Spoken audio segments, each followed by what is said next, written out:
Dunyo hamjamiyatida suvni tejash, undan oqilona foydalanish va bu resursning taqsimotini belgilash masalasi muhokama qilinib, uning yuzasidan zarur chora-tadbirlar olib borilayotgan bir vaqtda ayrim fuqarolarning ichimlik suv iste'moliga nisbatan e'tiborsizlik bilan qarashi kishi dilini xira qiladi albatta. Aholiga ichimlik suvi yetkazib berish muhim ijtimoiy masala bo'lib, so'nggi yillarda moliyaviy tashkilotlar mablag'lari va mahalliy byudjet hisobiga fuqarolarni toza ichimlik suvi bilan ta'minlash ishlari olib borilmoqda. Ammo shunga qaramay joylarda bu ne'matni isrof qilayotganlar ham yetarlicha uchramoqda. Buxoro viloyatida o'tkazilgan o'rganishlar davomida obi hayotdan o'zboshimchalik bilan foydalanib kelayotgan iste'molchilar aniqlandi. Hozir sizning holatingizda birinchidan suv hisoblagichdan oldin yana bitta liniya olgansizlar. Ana bu yerga fon urib qo'yilgan, u mumkin emas opa. Birinchidan. Ikkinchidan siz suv hisoblagich qo'ygansiz, ishlamayapti. Hujjat yo'q deyapsiz. Bu deganiki suvdan noqonuniy foydalanib o'tiribsiz.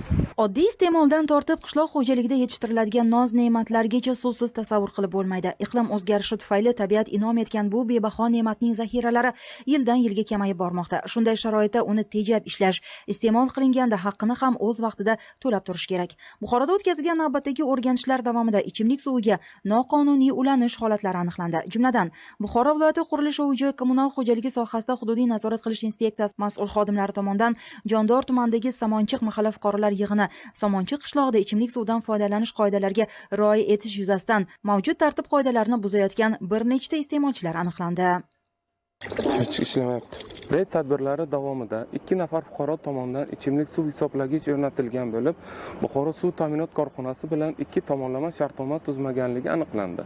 Aniqlangan noqonuniy holatlar bo'yicha fuqarolarga nisbatan Ma'muriy kodeksining 163-modda 1-qismi bilan ma'muriy bayonnoma rasmiylashtirildi. Yuqorida keltirilgan misollardan ko'rinib turibdiki, dunyoda suv taqchilligi yuzaga kelayotgan bir fursatda ayrim fuqarolarimiz tomonidan suvning isrofgarchiligiga yo'l qo'yilish holatlari hamon uchrayapti. Dunyo miqyosidagi so'nggi 100 yilda suv sarflanishi 6 barobarga oshganligini hisobga oladigan bo'lsak, ko'pgina hududlarimizda ichimlik suv tanqisligi kuzatilayotganligi ham yoddan chiqarmaslik lozim. Negaki ayni paytda dunyo miqyosida 1.1 milliard odam bu muammoga vaqti bilan duch kelib turibdi. Shunday ekan, oldimizdan oqayotgan bebaho ne'matning qadriga yetaylik. Bu kun Zilola Xudoyqulova, Davlatbek Kamalov, Buxoro.